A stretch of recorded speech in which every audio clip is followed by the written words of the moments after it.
Following Pearl Harbor, the Japanese had swept far into the Pacific, occupying islands as far south as New Guinea. That was 1942. Thereafter, we recaptured them one by one until our next conquest would bring us within striking distance of the Philippines and Japan itself. Less than 1,600 miles from Tokyo lie the Marianas, 15 volcanic islands, including Guam, Rota, Tinian, and Saipan. Saipan, the Marianas Administrative Center, was our first objective, to be invaded June 15, 1944. On the 22nd of February, carrier planes of Task Force 58 took off for the softening up attacks on Saipan's defenses, as well as those of Tinian, Rota, and Guam. Our first wave of planes caught the Japs off guard. It got 70 of their aircraft on the ground.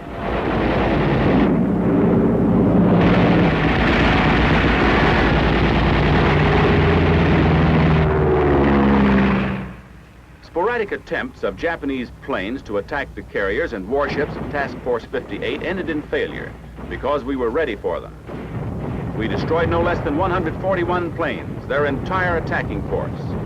Plane after plane was shot down and set ablaze until these costly adventures of the Japanese Air Force completely collapsed.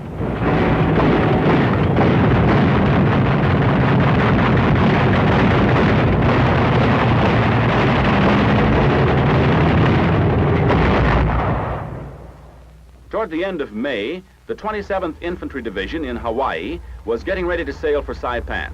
Major General Smith was in command. Veterans of the Gilbert Islands campaign, the men of the 27th knew the enemy. Some of their buddies had not returned from the Gilberts. Some would never return from Saipan. Elsewhere in the Pacific, the 2nd and 4th Marine Divisions embarked. They were to make the first landings on the island. By now, convoys were nearing Saipan. In 2 more days, these men would be crawling through brush and cane fields, fighting for every foot of Japanese ground. They received their final instructions in Japanese symbols, nomenclatures, and the island's geography. Saipan was the Japs' nerve center. Its capital and largest city was Garapan, the 2nd biggest city, Charankanoa. Airfields were at Aslito and Charankanoa, and a partially completed airstrip at Marpi Point. The population was estimated at 50,000. 25,000 civilian, 25,000 military. Our naval barrage blasted away at all Jap installations. On the success of this barrage depended the fate of our Marine divisions.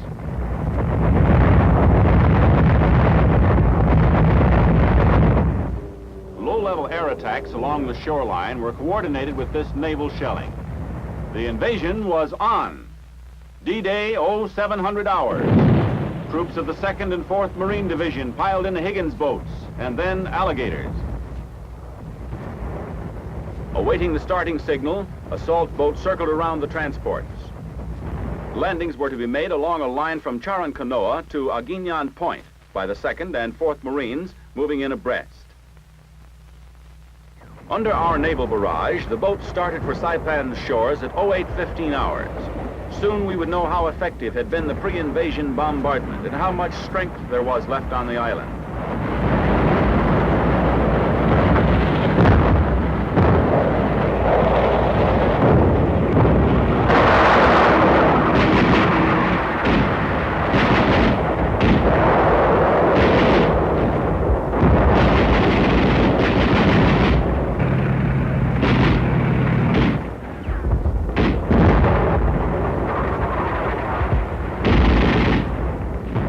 Once on land, however, we were pinned down for a couple of hours.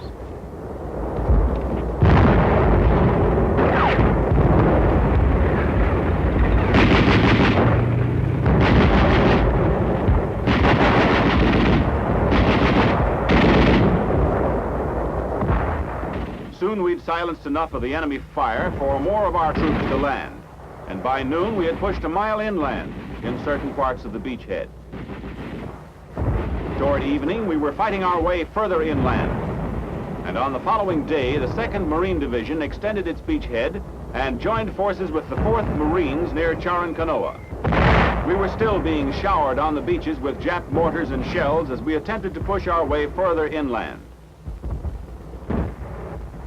These were our next objectives: Aslito, Saipan's main airfield, Magicienne Bay on the east coast, and Garapan, the capital. On the second day of the invasion, the 27th Infantry Division began landing over the blue beaches at Charankanoa.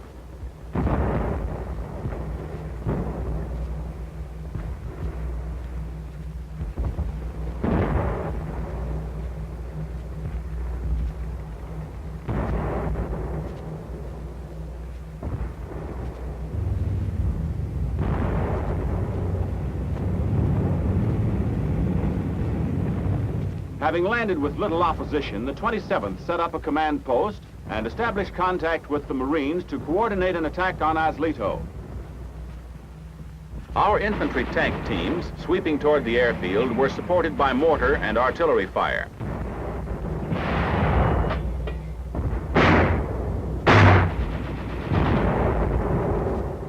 Here in the eastern sector, resistance was stiffest because the Japs had already withdrawn many troops from the south. After a day of hard fighting across the dangerous exposed ground, the Army troops captured Aslito Airfield on D-Day +3. The hangars and planes were largely in ruins.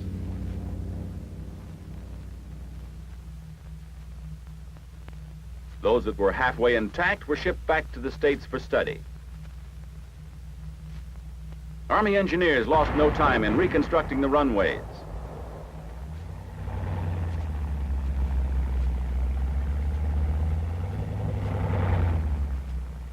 Thousands of natives and their children, caught in the advance of our troops, streamed through designated safety zones to the internment camps. Here, together with captured Jap soldiers, they were treated as prisoners of war and were given food, clothing, and medical treatment.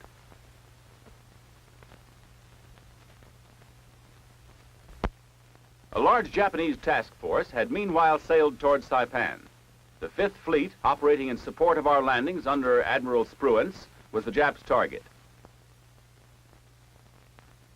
Our search planes could not locate the enemy force. The Japs struck first.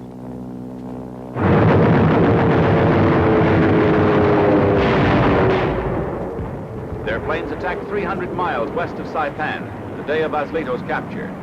Many were shot down by our own carrier planes and anti-aircraft batteries. This battle could not have occurred in any previous war. It was a naval battle without naval guns, in which, with aircraft alone, 2 huge fleets were striking at each other at a distance of 300 miles.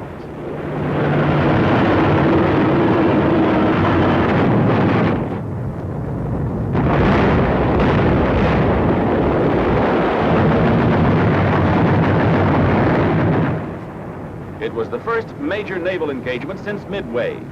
We shot down 353 Jap planes. Only 3 of our ships were damaged, and those superficially.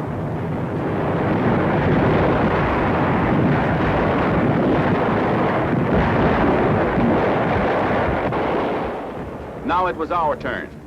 We searched for the Japanese fleet throughout the day and night, and finally found it the following afternoon, about 670 miles west of Saipan.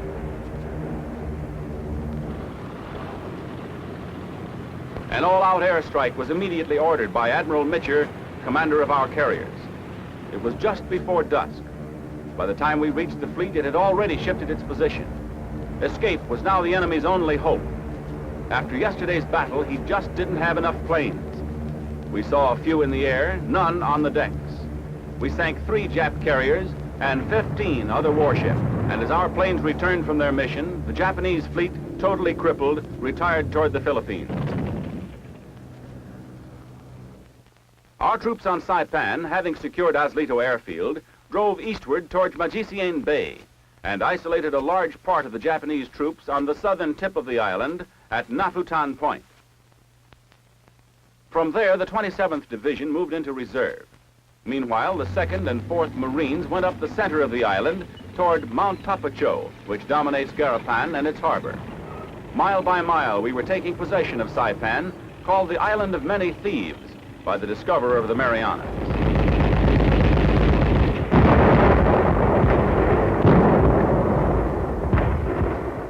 resistance grew increasingly severe as our forces entered the higher country. Tank teams smashed Jap pillboxes in the foothills before the mountains, preparing the way for the infantry. 1,500 feet high, Mount Tapacho was an excellent vantage point for the Japs. We had to protect our troops with smoke screens of white phosphorus, and then advance toward the deep wooded slopes which would present yet another major obstacle.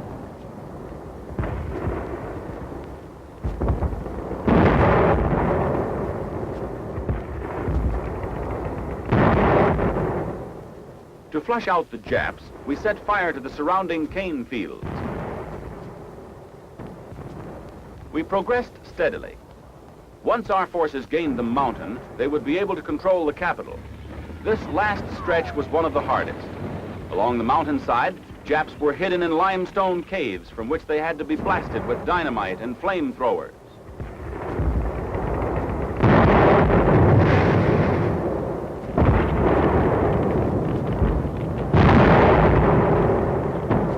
We reached the mountain summit on June 25th, D-Day plus 10. Now we were in the position to drive for Garapan. Our artillery fired at the capital. For the first time in this war, American troops were assaulting a true Japanese settlement. It was hit with every weapon at our disposal.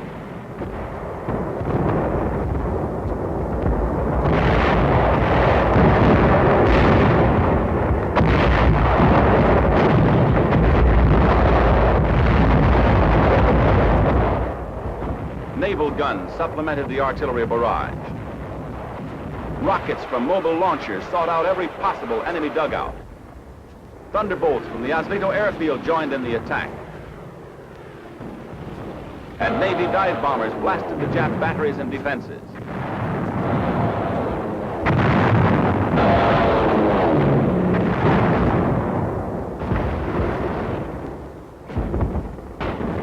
Our ground troops were forging ahead. This was still the day we had gained Mount Tapacho and set up our artillery observation posts on its peak. In a few more hours, we would hold a continuous line from coast to coast across the island.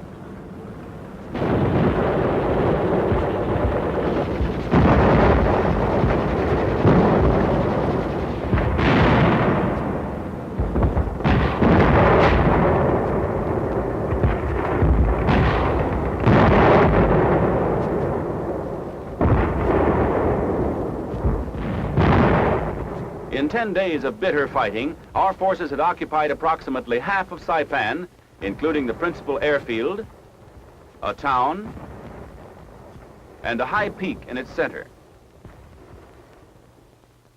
Many Japs had been killed, though only a handful were captured. Now, on the 14th day, the troops were entering the outskirts of the capital.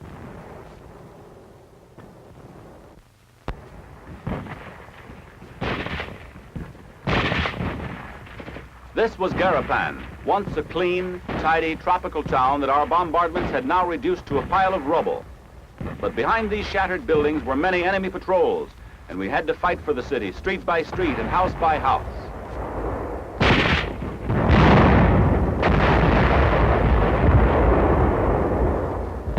After 4 days of this struggle, on the 2nd of July, Garapan fell, and so had its harbor, Tanapag, and the Flores Point seaplane base. Our casualties were heavy. Fanatical Japs did not give up easily. In the whole campaign, more than 11,000 of our men were wounded.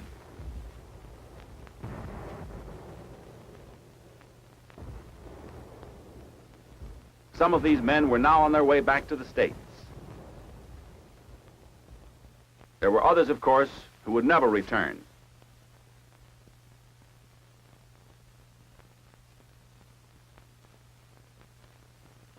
The Marine and Army troops continued the drive northward, pocketing the last of the Japs at Marpi Airfield, in Agasa Point, and Paradise Valley, a deep gulch in the hills northeast of Garapan.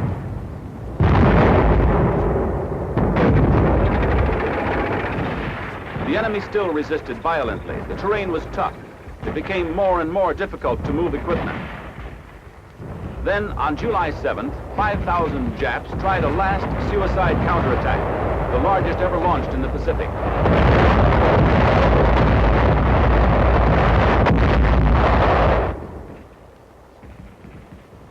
It was a costly one for both sides. American dead and wounded, 1,154 of 1,500. Jap dead, 4,311 of 5,000.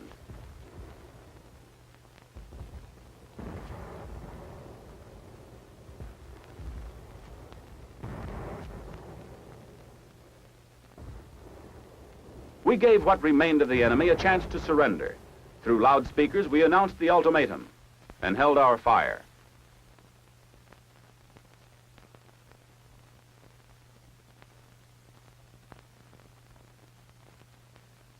At first, no one came. Then a few natives and Japanese civilians, but hardly any soldiers. When the time limit was up, we resumed our fire. The battle went on against the remaining Japanese, most of whom were holed up in well-nigh inaccessible caves. They didn't have a chance now, but they knew that this island was the gateway not only to Japan, but to the Philippines and all Japanese-held territory in the Western Pacific.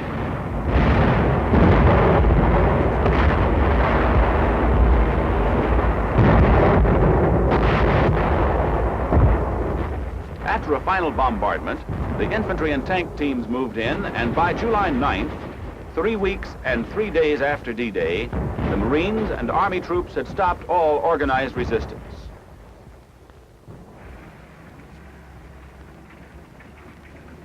General Richardson and Major General Greiner inspected the fallen city of Garapan on the 13th of July. The last remaining Japs were burned out of their cave hideouts. Here and there, we found them stranded on cliffs and had to pick them off one by one.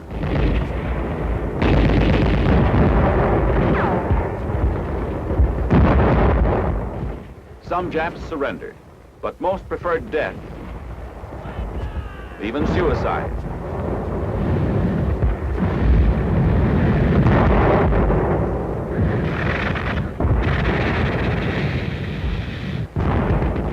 Some tried to escape by swimming, though few got away, and so strong was their indoctrinating horror of the Americans that fervent Japanese parents forced their children to swim out into the ocean. Our men rescued some of these children and, together with natives and captured soldiers, took them to internment camps and prisoner of war enclosures.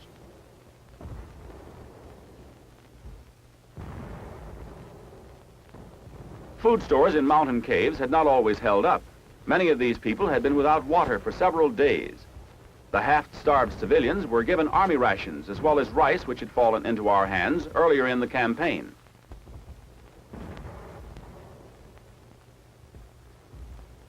Those who were too young or too feeble to walk were sent to central internment camps elsewhere on the island.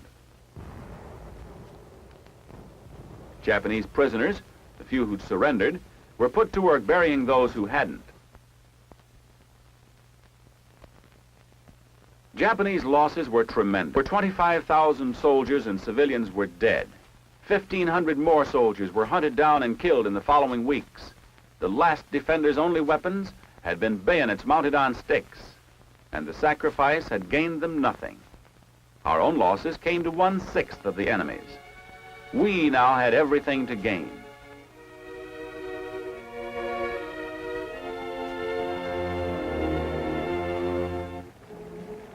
Ever since Azlito's capture, Army engineers and Seabees had been at work on the new airfield.